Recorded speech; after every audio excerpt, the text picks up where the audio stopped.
आप प्रधानमंत्री पद की कुर्सी पर किसे देखना चाहते हैं, नरेंद्र मोदी को या योगी आदित्यनाथ को? योगी के नेतृत्व में चुनाव हो तो पार्टी को ज्यादा फायदा होगा या किसी और के? योगी अपने सहयोगी मंत्रियों को कुछ बोलने नहीं देते। योगी आदित्यनाथ आलोचना नहीं सुन सकते अपनी। आप मंत्री अपने विभाग के हैं लेकिन चलती किसी और की है। भाजपा कार्यकर्ताओं का आरोप है कि जिलों में डीएम और एसपी उनकी बात नहीं सुनते। यूपी में क्या ब्यूरोक्रेसी हावी है? क्या देखते कि राहुल को बड़ी कुर्सी आपकी हो? अमेठी लोकल में कौन से ऐसे कारण थे कि स्मृति ईरानी चुनाव हार गई? कौन आपकी बात पे भरोसा करेगा? नमस्कार, मैं हूं मनोज टिब्रेवाल आकाश और आप देख रहे हैं डायनामाइट न्यूज पर देश का लोकप्रिय पॉडकास्ट द कैंडिड टॉक। आज की बातचीत एक ऐसे नेता से जो राजनीति में सुरक्षित रास्तों पर नहीं चलते बल्कि हर बार वही रास्ता चुनते हैं जहां चुनौती सबसे बड़ी होती है और दांव सबसे ऊंचा। एक ऐसा चेहरा जो न सिर्फ सियासी लड़ाइयां लड़ता है बल्कि खुलकर बेबाकी से और बिना किसी लाग लपेट के अपनी बात रखता है, चाहे सामने कितना भी बड़ा नाम क्यों न हो। रायबरेली की राजनीति में जिन्हें राजा कहा जाता है, जिन्होंने गांधी परिवार के गढ़ में सीधी टक्कर देने का साहस दिखाया और जो आज भी अपने आक्रामक तेवरों के लिए चर्चा में रहते हैं, हम बात कर रहे हैं दिनेश प्रताप सिंह की, जो इस समय उत्तर प्रदेश सरकार में स्वतंत्र प्रभार के उद्यान, कृषि विपणन, कृषि विदेश व्यापार एवं कृषि निर्यात राज्य मंत्री हैं। दिनेश जी, आपका बहुत बहुत स्वागत है द कैंडिड टॉक में। धन्यवाद। आप इतने आक्रामक क्यों हैं? ऐसा कहीं आक्रामक लगने वाला जैसा मेरा आचरण व्यवहार समाज के सम्मुख कभी आया नहीं। मैंने सदैव जीवन और सामाजिक जीवन में भी, व्यक्तिगत जीवन में भी मैं बड़ी विनम्रता के साथ सेवा करता हूं और रायबरेली के लोग, उत्तर प्रदेश के लोग, देश के लोग, जितने लोग हमको जानते हैं यही जानते हैं हम बहुत विनम्र हैं। राजनीति में हमने देखा आप रिस्क बहुत लेते हैं। क्या यह कोई सोची समझी रणनीति है या इत्तेफाक? रिस्क तो हर उसमें है। अगर आप आगे जाना चाहते हैं तो आपको रिस्क तो लेना पड़ेगा। दिनेश जी, पहले आप राहुल गांधी की पार्टी में थे, फिर उन्हीं के खिलाफ 2024 में रायबरेली से लोकसभा का चुनाव लड़ गए। इसके पीछे क्या वजह है? कांग्रेस को बहुत सारे देशवासियों ने छोड़ा, बहुत सारे जनप्रतिनिधियों ने छोड़ा। एक कांग्रेस होती थी कि सबकी सब लगभग लोकसभा में सीटें कांग्रेस की होती थी और आज कहां पर कांग्रेस खड़ी है। कांग्रेस के इन भ्रष्टाचार के कारण ही दुनिया में उनकी स्थिति खराब हुई और देश के लोगों ने उनको छोड़ा, चाहे देश के जनप्रतिनिधि हो और चाहे देश की आम नागरिक हो। दिनेश जी, बतौर सांसद राहुल गांधी के कामकाज को आप रायबरेली में कैसे देखते हैं? मैं चाहूंगा कि आप इसका जवाब एक राजनेता के तौर पर नहीं बल्कि एक स्थानीय निवासी के तौर पर दें। पहली चीज तो राहुल गांधी नेता नहीं है, एक्सीडेंटल एलओपी हैं, एक्सीडेंटल सांसद हैं। परिस्थिति जन्य कारणों से वो सांसद चुने गए हैं। इतिहास साक्षी है, आज तक राहुल गांधी ने अमेठी, रायबरेली और वायनाड की जनता के सेवाओं के लिए लोकसभा में कभी आवाज नहीं उठाई। हर सांसद अपने क्षेत्र की जनता के लिए या तो संसद उसका उचित फोरम है वहां बात उठाता है या प्रधानमंत्री या संबंधित मंत्रियों के यहां जाकर के अपने क्षेत्र की जनता की सेवा करता है। राहुल गांधी अभी 4 दिन पहले उन्होंने डीआरएम लखनऊ को एक पत्र लिखा कि रायबरेली में रेलवे की इन समस्याओं का निदान किया जाना चाहिए। अब आप कल्पना करिए मनोज जी कि एक नेता प्रतिपक्ष को ये पता नहीं है कि वो अपना पत्र सिफारिश का डीआरएम को भेजना चाहिए या माननीय प्रधानमंत्री को भेजना चाहिए अथवा माननीय रेल मंत्री को भेजना चाहिए। दिनेश जी, राहुल गांधी 5वीं बार के लोकसभा के सांसद हैं। अमेठी से भी चुनाव जीतते हैं, वायनाड से भी जीतते हैं, रायबरेली से भी जीतते हैं, जनता के बीच जाकर लोकसभा का चुनाव जीतते हैं। फिर आप यह बात कैसे कर सकते हैं कि एक्सीडेंटल नेता हैं? आप मुझे बताइए, क्या जो मैंने कहा अमेठी, वायनाड और रायबरेली, इन तीनों लोकसभाओं से जीतने के उपरांत राहुल गांधी ने इन तीनों क्षेत्रों की जनता के लिए सदन में क्या बात उठाई, आप हमको बता दिए। ऐसा कौन सा सांसद होगा जो चुनने के बाद अपने क्षेत्र की जनता की आवाज अपने सदन में ना उठाए, जिसके लिए वो चुना जाता है। और अगर नहीं उठाते हैं तो मैं यही मानता हूं कि वो एक्सीडेंटल नेता हैं। कभी कभार लोग ये मानते हैं कि चलो ऐसा ना हो कि ये आदमी और आगे ऊंचाई बढ़ जाए। पारिवारिक बैकग्राउंड के नाते लोगों में आशा रहती है कि हो सकता है और कुछ आगे हो जाए, और इसलिए पा जाते हैं। और मैंने आपको एक बात बहुत स्पष्ट कही, मैं अमेठी और वायनाड के बारे में नहीं जानता, लेकिन रायबरेली में अकेले राहुल गांधी जिस दिन भी दिनेश सिंह से लड़ेंगे, हरा के उनको रायबरेली से भेजूंगा, ये मैं गारंटी लेता हूं। अगर वो समाजवादी पार्टी, बहुजन समाज पार्टी और अपना दल जैसे दलों की बैसाखी पर चुनाव जीत के आते हैं, अपनी लोकप्रियता, अपनी मेहनत, अपनी परिश्रम के बदौलत रायबरेली से सांसद नहीं बने। अभी मैं रायबरेली कलेक्ट्रेट में देखा राहुल गांधी बतौर सांसद दिशा बैठक की अध्यक्षता कर रहे थे, सारे जिले भर के अधिकारी थे, वहां पे भी आप उनसे भिड़ गए। और मैं देखा कि कई वीडियो वायरल हुए, कुर्सी की भी लड़ाई, छोटी कुर्सी बड़ी कुर्सी, क्या जिद थी कि राहुल से बड़ी कुर्सी आपकी हो? नहीं, कोई राजनीति नहीं है मनोज जी। आप मुझे देख सकते हैं, मुझे राहुल गांधी से लंबा भगवान ने बनाया है, जो कुर्सी से छोटा नहीं हो सकता। अब उनको लग रहा था कि मैं दिनेश सिंह से छोटा कैसे दिख रहा हूं, तो इसके लिए उनको अपील करनी पड़ेगी भगवान के यहां। इस दुनिया में दूसरी कोई अपील संभव नहीं है, क्योंकि हम उनसे लंबे थे, वो कुर्सी ऊंचा करके हमसे लंबे होना चाहते थे, जो कहां संभव है। हम कुर्सी बराबर थी, लेकिन उनको डर था कि मैं उनसे नीचा दिख रहा हूं, तो ऊंचा कैसे दिख सकते हैं। कुर्सी दोनों के बराबर थी, इसमें कोई दोष नहीं। 2024 का चुनाव काफी रोचक हुआ। अमेठी में राहुल गांधी ने अपने सहयोगी किशोरीलाल शर्मा के हाथों स्मृति ईरानी को हरवा दिया। कैसे देखते हैं इस चुनाव परिणाम को आप? देखिए, कुछ वातावरण तो उत्तर प्रदेश का जाति ध्रुवीकरण के आधार पे गुमराह किया गया, जैसे संविधान खतरे में बताया गया, कुछ इस तरह की बातें, आरक्षण का मुद्दा उठाया गया। थोड़ी देर के लिए जनता कंफ्यूज हुई, इसमें कोई दो राय नहीं, जिसका परिणाम ऐसी कोई सीट नहीं जिसपे पड़ा ना हो। आप राष्ट्रीय फलक की बात कर रहे हैं, मैं अमेठी लोकल की बात कर रहा हूं। अमेठी लोकल में कौन से ऐसे कारण थे कि स्मृति ईरानी चुनाव हार गई? क्या वो वाकई बतौर सांसद क्षेत्र में नहीं रहती थी? क्या यह आरोप सही है? नहीं, बिल्कुल सही नहीं। देखिए, जब भी गांधी परिवार इतने दिनों से अमेठी में सांसद हुआ, राज किया, कांग्रेस का कोई व्यक्ति जब जाता था तो रस्सी बांध करके सड़क के किनारे खड़ा होता था, रस्सी के अंदर नेता होता था और रस्सी के बाहर अमेठी की जनता होती थी। स्मृति ईरानी जी वहां से सांसद हुई तो उन्होंने भैया, चाचा, दादा, बहनी, भौजी कह के लोगों को गले लगाने की परंपरा डाली। इसमें कोई दोहराय नहीं है। जो लोग कहते हैं ये किसी दशा में उचित नहीं है। स्मृति ईरानी लोगों से वेल कनेक्टेड थी, एकदम व्यवहार बहुत अच्छा था, लेकिन कुछ ना कुछ ध्रुवीकरण का कारण था। मैं वही मान सकता हूं, वो हर जगह था। अमेठी भी था, रायबरेली भी था, लखनऊ भी था, बहुत सारे लोकसभा क्षेत्रों में हुआ, पूरे उत्तर प्रदेश में रहा। लेकिन आज की तारीख में परिवर्तन हो चुका है, अब वैसा कंफ्यूजन हो नहीं सकता। चलिए, यूपी की ही राजनीति पर आते हैं। आप उत्तर प्रदेश सरकार में चर्चित मंत्री हैं, 9 साल से ऊपर हो गए आपको सरकार चलाते हुए उत्तर प्रदेश में।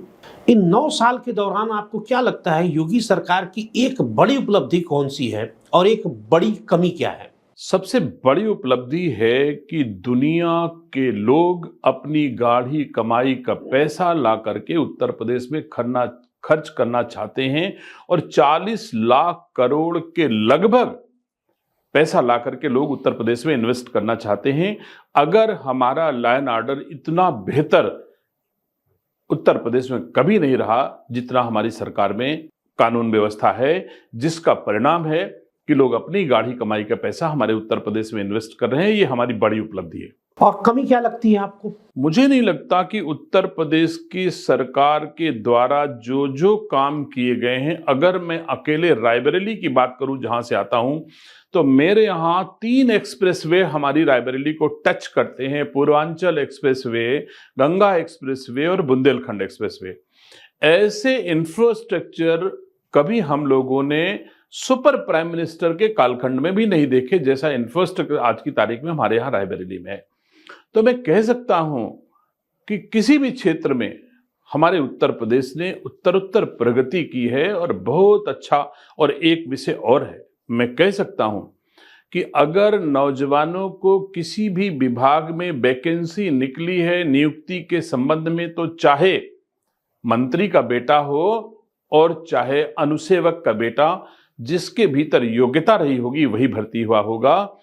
किसी भी दशा में कोई सिफारिश अथवा भ्रष्टाचार स्थान नहीं ले पाया और ईमानदारी से लोगों को भर्ती हुई है और आज की तारीख में ईमानदारी से हमारी सरकार चल रही है। कहा जाता है कि योगी आदित्यनाथ आलोचना नहीं सुन सकते अपनी, और उनको सबको साथ लेकर चलने में कठिनाई होती है। क्या सच्चाई है? 9 साल से तो वो सबको साथ लेके चल रहे हैं और 9 सालों से सरकार चल रही है। 9 सालों से राज्य सरकार की सेवाओं को जनता भी महसूस कर रही है और 9 सालों से राज्य की सेवाओं को दिल्ली भी महसूस कर रही है। अगर किसी को कोई असुविधा होती तो लोग महसूस करते। मुझे तो नहीं लगता कि योगी जी की सेवाओं के संबंध में दिल्ली की सरकार हो और चाहे उत्तर प्रदेश की जनता हो, सहमत तो सभी हैं। यह भी कहा जाता है कि मंत्रिपरिषद की बैठक में योगी अपने सहयोगी मंत्रियों को कुछ बोलने नहीं देते, हावी रहते हैं। ऐसा कोई विषय तो नहीं है। वैसे मैं मंत्रिमंडल का हिस्सा नहीं हूं। मैं मंत्रिमंडल तभी, कैबिनेट की बैठक में मैं तभी जाता हूं जब हमारे विभाग का कोई विषय आता है, और मेरे विभाग का जब कोई विषय आता है तो मैं ही उसको रखता हूं, कोई दूसरा नहीं रखता। यूपी में क्या ब्यूरोक्रेसी हावी है? यह सही है? ना, ऐसा कुछ नहीं है। मैं मंत्री के रूप में बेहतर परफॉर्म कर रहा हूं। आज की तारीख में मुझे किसी दशा में नहीं महसूस होता कि जो हमारी विधायिका है वो कहीं से कमजोर है। विधायिका मजबूती के साथ जनता की सेवा कर रही है। भाजपा कार्यकर्ताओं का आरोप है कि जिलों में डीएम और एसपी उनकी बात नहीं सुनते, जिस तरह उन्हें सम्मान मिलना चाहिए सम्मान नहीं मिल पाता। देखिए, अपेक्षाएं हो सकती हैं लोगों को, और जितनी महत्वाकांक्षाएं होती हैं सबकी पूर्ति कर पाना किसी के भी बस का काम नहीं है। जब सत्ता में लोग होते हैं उनसे अपेक्षाएं लोगों की बढ़ जाती हैं, जनता की बढ़ जाती है, कार्यकर्ताओं की बढ़ जाती है, और उसके अनुरूप हो सकता है कि सबकी महत्वाकांक्षा न पूरी होती हो, लेकिन पार्टी का कार्यकर्ता तो मजबूती से पार्टी के साथ खड़ा है। रायबरेली के अलावा आप कुशीनगर और कौशाम्बी के दौरे पर भी जाते हैं। इन दोनों जिलों के आप प्रभारी मंत्री भी हैं। क्या कहते हैं यहाँ के कार्यकर्ता? क्या फीडबैक मिलती है? देखिए, कुशीनगर में 7 विधानसभा और 2 पार्लियामेंट हैं। 7 भारतीय जनता पार्टी के पास में हैं और दोनों लोकसभा भारतीय जनता पार्टी के पास हैं, और वहां पर 2027 में फिर 7 विधानसभाएं हम जीतने जा रहे हैं। अभी तक किसी भी, और मुझे गर्व है कि कुशीनगर ऐसा जिला है जहां 7 विधायक आपस में एक दूसरे को जिताने के लिए काम कर रहे हैं। कोई मतभेद नहीं है, अक्सर मेरे साथ बैठते हैं। कौशाम्बी में थोड़ा बहुत संकट था, लेकिन अब इधर हमारे डिप्टी सीएम केशव प्रसाद मौर्य जी ध्यान दे रहे हैं और मैं उम्मीद करता हूं कि 3 विधानसभाएं हम फिर से 3 विधानसभा कौशाम्बी में भी जीतेंगे। आपके विभाग की बात करेंगे। चर्चा तो यहां तक होती है कि आप मंत्री अपने विभाग के हैं लेकिन चलती किसी और की है। यहां तक कि अधिकारी भी आपकी पसंद के नियुक्त नहीं होते। अधिकारी चाहे जो हमारे विभाग में नियुक्त हो, चलती मेरी ही है। उद्यान विभाग में मैं जैसा जैसा रिफॉर्म कर पाया हूं, 50 वर्ष की आयु हमारे उद्यान विभाग की हुई है इस वर्ष, और इन 50 सालों में मैंने जो काम कर दिखाया है शायद इतिहास में आज तक कभी नहीं रहा। उद्यान विभाग में हमसे पहले 76 लाख पौध तैयार की जाती थी हाईटेक नर्सरियों के माध्यम से किसानों को देने के लिए। मैंने 4 साल में 28 करोड़ पौध तैयार करने का इंफ्रास्ट्रक्चर तैयार कर दिया, और 28 करोड़ पौधे हम आज की तारीख में किसानों को दे रहे हैं। 76 लाख से 28 करोड़ की यात्रा छोटी मोटी बात नहीं है। उसके बाद मैंने फिर अपने यहाँ हार्टिकल्चर एक्सपोर्ट प्रमोशन बोर्ड की स्थापना की। हार्टिकल्चर एक्सपोर्ट प्रमोशन बोर्ड का मतलब है कि हमारे राज्य के किसानों की उपज को दुनिया की बाजारों तक पहुंचा करके उसकी वैल्यू एडिट कराना और किसानों को समृद्ध बनाना उसका उद्देश्य है। दुनिया की किस बाजार में उत्तर प्रदेश की सरप्लस उपज कौन सी है जो किस माध्यम से जा सकती है, उसे क्या क्या उपाय करनी चाहिए, उसके लिए कौन से गुणवत्ता परक मानक होने चाहिए और उस मार्केट में किस किस देशों की वह उपज आती है जिसको हमको कंप्लीट करना है। इस प्रकार का मार्गदर्शन हमारा एक्सपोर्ट प्रमोशन बोर्ड राज्य के किसानों को दे रहा है। हम लैंडलॉक्ड स्टेट थे, हमारे पास वाटरवेज नहीं था, किराया हमको जहाज में एक्सपोर्ट के लिए महंगा पड़ता था।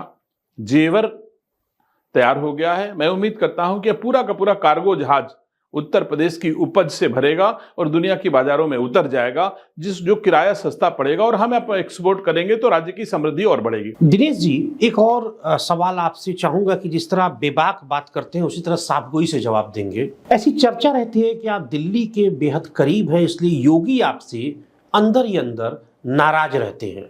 मैं नहीं समझ सकता कि हमारी पार्टी का शीर्ष नेतृत्व तो दिल्ली है। जो भारतीय जनता पार्टी का कार्यकर्ता होगा वो शीर्ष नेतृत्व के प्रति वफादार होगा, शीर्ष नेतृत्व के प्रति निष्ठावान होगा। ऐसा कौन सा राज्य में कार्यकर्ता भारतीय जनता पार्टी का होगा जो शीर्ष नेतृत्व का वफादार ना हो? और अगर जो शीर्ष नेतृत्व का वफादार नहीं होगा वो पार्टी का कार्यकर्ता नहीं होगा। तो मैं समझता हूं मैं शीर्ष नेतृत्व का वफादार हूं।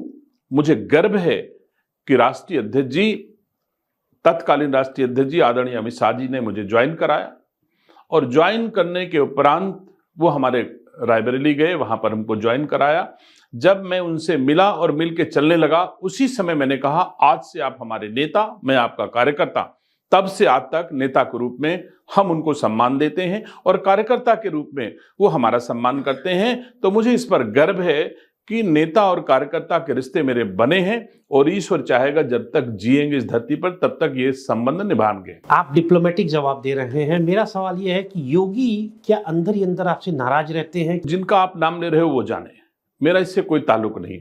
मैं कह रहा हूं कि जो पेड़ जो बागवान लगाए, हमको उसके प्रति वफादार होना ही चाहिए और अगर मैं उनका वफादार नहीं हो सकता तो आपका वफादार नहीं हो सकता। इसलिए मैं अपनी मानता हूं कि मैं बार बार कह रहा हूं कि मुझे लाने वाले, मेरे जैसा पेड़ पौध रोपण करने वाले, और मैं अकेला नहीं, मेरे जैसे लाखों कार्यकर्ताओं को देश के आदरणीय गृह मंत्री जी ने कार्यकर्ता बना करके भारतीय जनता पार्टी को मजबूत करने का काम किए हैं। और हम सब लाखों कार्यकर्ता जो उनके नेतृत्व में आए हैं वो उन पर भरोसा करते हैं, विश्वास करते हैं। अगर इसको लेकर किसी को ईर्ष्या हो तो इसका इलाज मेरे पास नहीं है। 2027 में अब कुछ समय बचे हैं, 10 महीने के आसपास हैं चुनाव होने में। क्या आपको लगता है योगी के नेतृत्व में चुनाव हो तो पार्टी को ज्यादा फायदा होगा या किसी और के?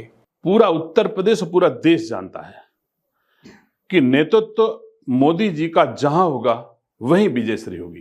अब थोड़ा आपके गृह जिले की बात करेंगे। अक्सर कहा जाता है कि अखिलेश प्रताप सिंह के साथ आपके रिश्ते बहुत अच्छे होते थे, लेकिन उनकी बिटिया अदिति सिंह के साथ नहीं है। सच्चाई क्या है?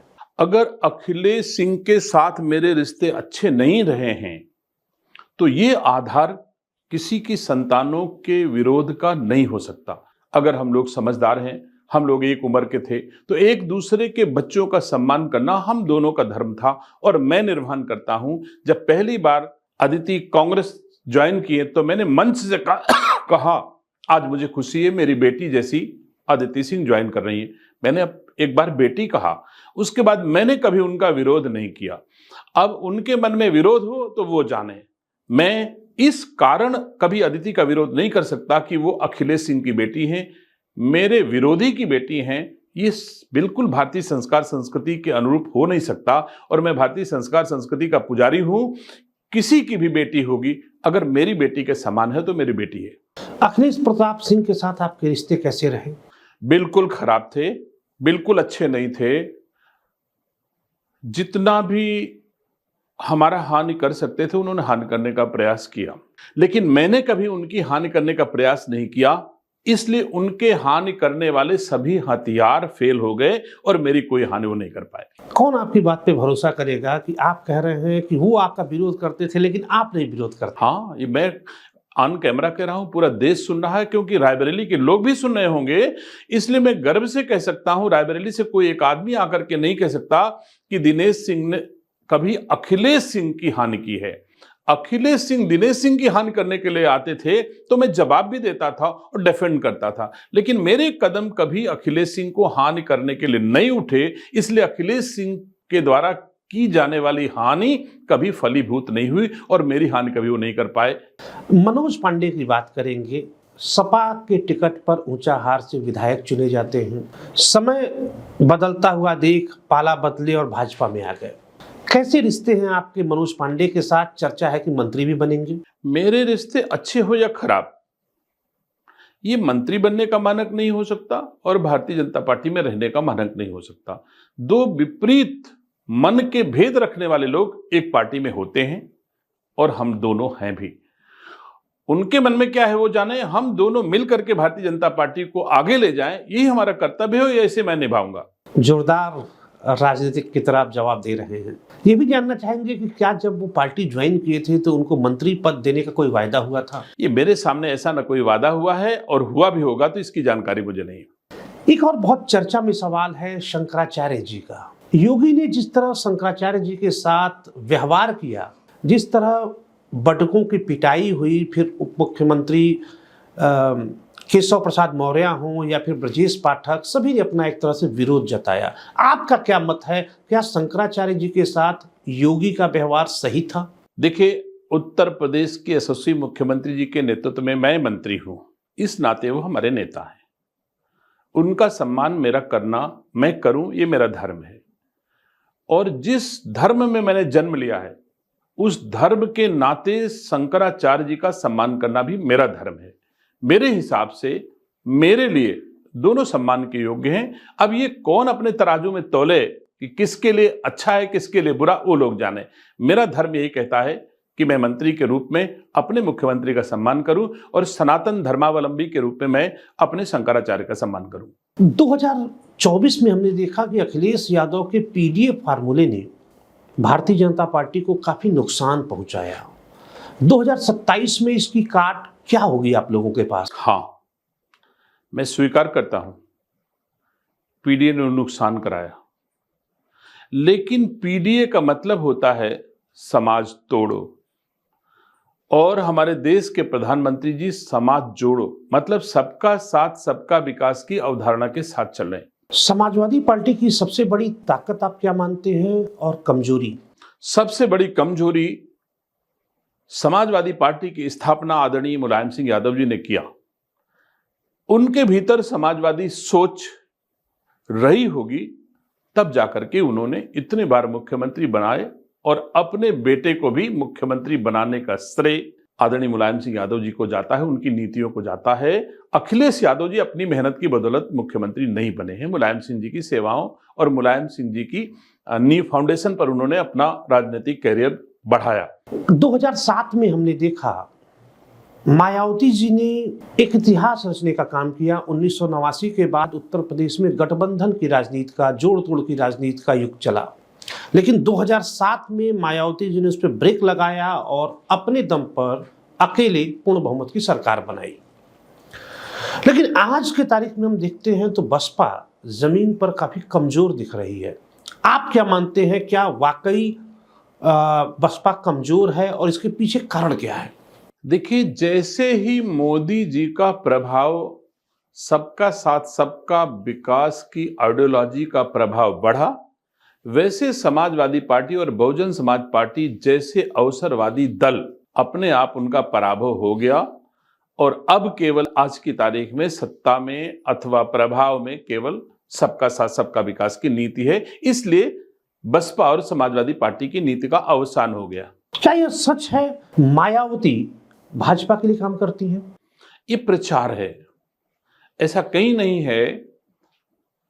बहन मायावती जी अपने पार्टी के हिसाब से काम करती हैं, अपनी आइडियोलॉजी के हिसाब से काम करती है और भारतीय जनता पार्टी अपनी आइडियोलॉजी के हिसाब से करती है। भारतीय जनता पार्टी का कैडर अब इतना मजबूत हो गया है, इतनी बड़ी फौज हो गई है कि उसको किसी के सहारे की आवश्यकता नहीं है। वो अपने आप अपने दम पर फिर से 2027 में सरकार बनाएगी। कुछ महीने पहले आप प्रधानमंत्री नरेंद्र मोदी जी से दिल्ली में उनके सरकारी आवास पर मिले थे अपने परिवार के साथ, क्या कुछ बात हुई?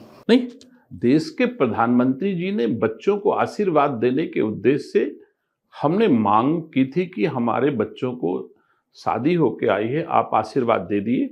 उसके क्रम में बुलाया था, निहायत पारिवारिक हमारा कार्यक्रम था, आशीर्वाद देने के उद्देश्य से उन्होंने बुलाया था।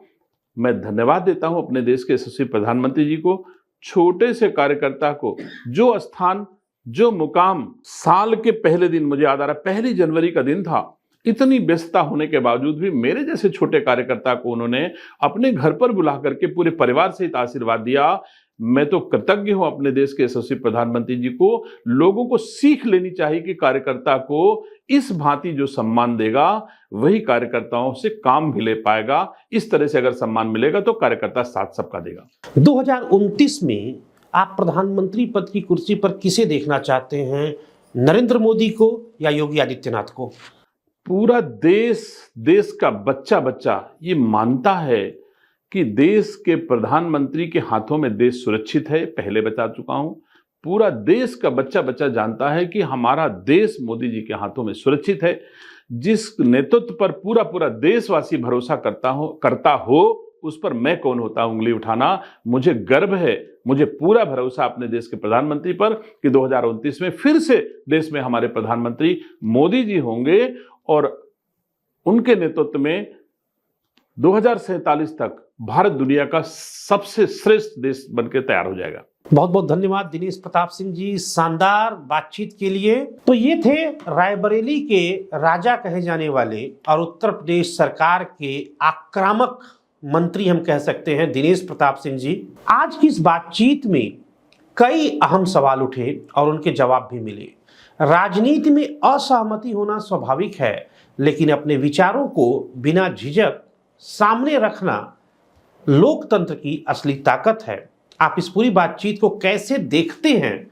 आपके लिए कौन सा जवाब सबसे अहम रहा, हमें जरूर बताइएगा। अगले सप्ताह आपसे फिर मुलाकात होगी आपके पसंदीदा पॉडकास्ट द कैंडिड टॉक में देश की एक और चर्चित शख्सियत के साथ। तब तक नमस्कार।